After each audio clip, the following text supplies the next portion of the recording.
तो देखिए आज अपने जो अंतरा भाग 1 कक्षा 11 की जो ऐच्छिक पुस्तक है, हिंदी साहित्य की जो पुस्तक ऐच्छिक है, उसमें काव्य खंड पढ़ना स्टार्ट कर रहे हैं। और उसका सबसे पहला पद है अपने कबीर। क्या है उसमें सबसे पहले? कबीर। कबीर का परिचय अभी हमने किताब से पढ़ लिया। अब इनके दो पद हैं इसमें। कितने पद हैं कबीर के? इसमें दो पद हैं। दोनों पदों में किस किस बात का वर्णन है उसको अब हम इसमें पढ़ते हैं। सबसे पहले तो ये जो किताब है इसमें आप निकाल लीजिए, कबीर का परिचय हो गया। उसके नीचे जहां कबीर ने मूलतः साकी शब्द लिखा, इसी में आप नीचे आओगे तो यहाँ पर इसमें पाठ्य पुस्तक में यहाँ से मैं केवल व्याख्या बताऊंगा अभी आपको। कबीर और जो भी लेखक है उनका परिचय की अलग से वीडियो बनाई जाए। तो पाठ्य पुस्तक में कबीर के कितने पद हैं? दो पद हैं।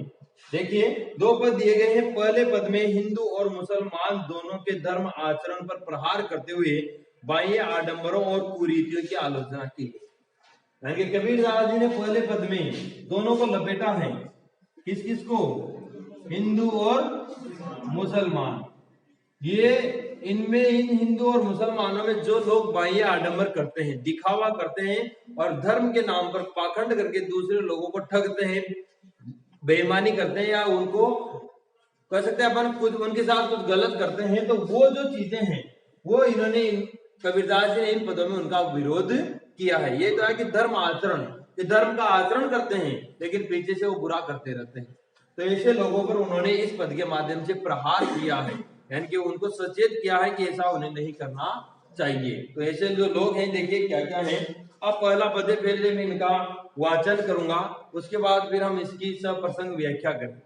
देखिए, अरे इन दोहुन राह न पाई, अरे इन दोहुन राह न पाई, हिंदू करे अपनी, सॉरी हिंदू करे अपनी, हिंदू अपनी करे बढ़ाई, गागर चोल न दे। तो हमें यहां से ध्यान रखना है कि अरे यहां से ये लास्ट में क्या है, इसमें है जाई, है जाई, यहां तक जो इनका पहला पद है उसका वाचन कर रहा हूं, फिर इसकी व्याख्या करूंगा। ठीक है, दोबारा देखो। अरे इन दोहुन राह न पाई, हिंदू अपनी करे बढ़ाई, गागर छुअन न दे, हिंदू अपनी करे बढ़ाई, गागर छुअन न दे, बेस्या के पायन तरसोवे, बेस्या के पायन तरसोवे, यह देखो हिंदू आए। कितनी बड़ी बात बोल देते हैं। आगे देखो, मुसलमान के पीर ओलिया, मुर्गा मुर्गी खाई, खाला केरी बेटी ब्याही, घरी में करे सगाई, बाहर से एक मुर्दा लाए और धोए धोए सब खाई, हा? सब सखिया मिल झीमबा भटी, जेवन बेटी यानी कि झीम भाई भटी, और क्या जेवन बेटी घर घर करे बढ़ाई, पूरा घर वाले बढ़ाई करते हैं। हिंदुवन की हिंदू आए देखी, तुर्कन की तुर्काई, कहे कबीर सुनो भाई साधो, कौन राह है जाए, कौन राह है जाए। देखो कितना अच्छा वर्णन है। यानी कि हिंदू और मुसलमानों में जो आडंबर है, धर्म आचरण है, धर्म के नाम पर जो ठगी है या दूसरे उल्टे सुल्टे काम करते हैं व्यक्ति, उसके बारे में कहा है। तो ये कहते हैं, तो सबसे पहले आपको याद रखना ये जो पद है इनके बीजक संग्रह से लिया गया है। किसे लिया गया है? बीजक संग्रह का एक पद है छोटा सा। देखिए इसकी व्याख्या अब। अरे इन दोहुन राह न पाई, यहाँ दोहुन से क्या मतलब है? ये दोनों, ये दोनों भाई हिंदू और मुसलमान। अरे इन दोहुन राह न पाई कि इन दोनों ने कभी राह नहीं पाई, सच्चा जो मार्ग होता है भक्ति का उसको इन्होंने कभी नहीं पहचाना। अरे इन दोहुन कभी राह न पाई, इन्होंने सच्चे धर्म के मार्ग को कभी नहीं जाना। हिंदू अपनी करे बढ़ाई, गागर छू न दे, और हिंदू अपनी बढ़ाइयां करता है, वे हम तो ऐसे हैं वैसे हैं वैसे हैं। और जो दूसरे लोग होते हैं, जो अपन कह सकते हैं कई निम्न वर्ग के लोग, उनको अपनी गागर तक नहीं छूने देता, यानी कि अपना पानी, पानी की जो गागर होती है, गगरा कह सकते हो आप, पानी का बर्तन होता है, या किसी चीज को छूने भी नहीं देते, छूते हुए भ्रष्ट हो जाएगा। हाँ, और अपनी बढ़ाइयां करते हैं। कैसा हिंदू धर्म है? साहब तो आप कहा इन्होंने भाई ये कैसा हिंदू धर्म है, गागर छुआ न दे, वो गागर को भी छूने नहीं देते, इसे कोई धर्म करते हैं क्या? आगे देखो, बेस्या के पायन तरसोवे, यह देखो हिंदू आए। वहां तो अपनी गागर नहीं छूने देते और इधर बेस्या के पांव में पड़े रहते हैं, वेश्याओं के पांव में पड़े रहते हैं। ये देखो इनकी हिंदू आई। वहां तो बड़ी करते हैं कि हम हमारे गागर नहीं छूने देंगे, और यहाँ देखो फिर एक कई सारे हिंदू ऐसे होते हैं जो वेश्याओं के पैरों में पड़े रहते हैं। कबीरदास जी करे भाई मैं नहीं कर रहा ना वीडियो बना। तो करे कि ये देखो इनकी हिंदू आए तो देखो इधर बेश्याओं के पैरों में पड़े रहते हैं और इधर करें कि हमारे क्या कर रहे हैं क्यों नहीं देंगे। आगे देखो अब मुसलमानों के लिए कहा मुसलमान के पीर ओलिया मुर्गा मुर्गी खाए। पीर ओलिया जो इनके धर्म गुरु होते हैं मुसलमानों को उनको पीर ओलिया कहते हैं कि मुसलमानों के जो पीर ओलिया है वो मुर्गा मुर्गी खाते हैं और क्या करते हैं देखो खाला केरी बेटी ब्याई घर ही में करे सगाई।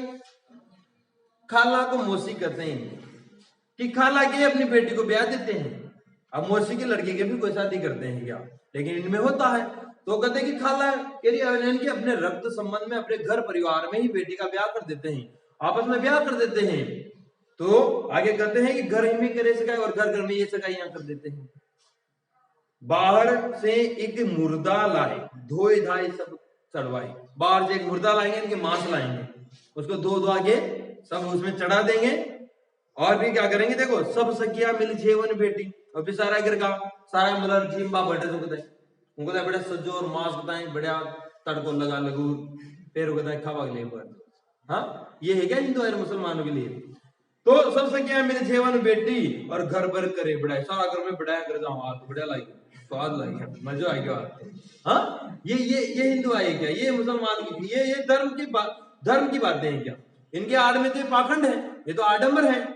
हिंदुअन की हिंदुआई देखी तुर्कन की तुर्काई कि मैंने हिंदुओं की हिंदुआई भी देख ली और तुर्कों की तुर्काई भी देख ली। कौन कर रही है कबीरदास जी। ये बात ध्यान रखना ना ये कबीरदास जी कर रहे हैं कि मैंने हिंदुओं की हिंदुआई देख ली कि कितना वो अपने धर्म पर चलते हैं और मुसलमानों की भी तुर्काई देख ली तुर्कन की तुर्काई इनकी भी तुर्काई देख ली कि ये कितना अपने धर्म का आचरण कर रहे हैं। कहे कबीर सुनो हो बात साधो चल रहा है।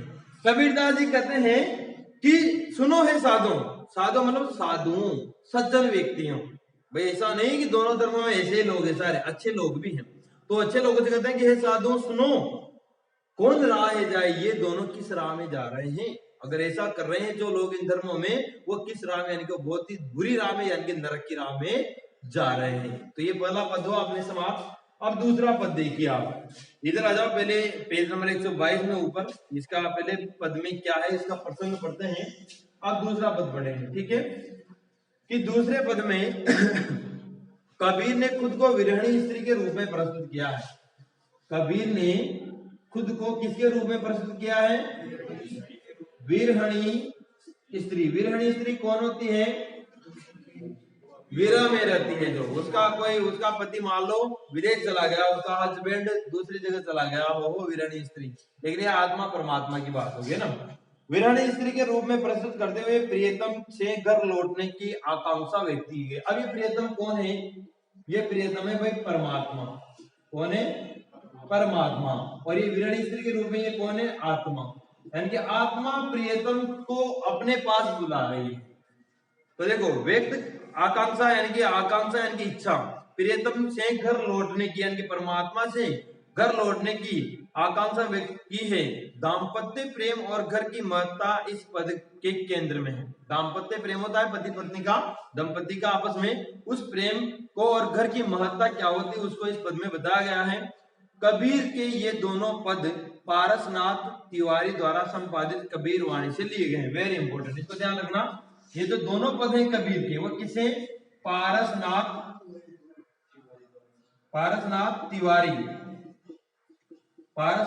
तिवारी द्वारा संपादित कौन कबीर वाणी।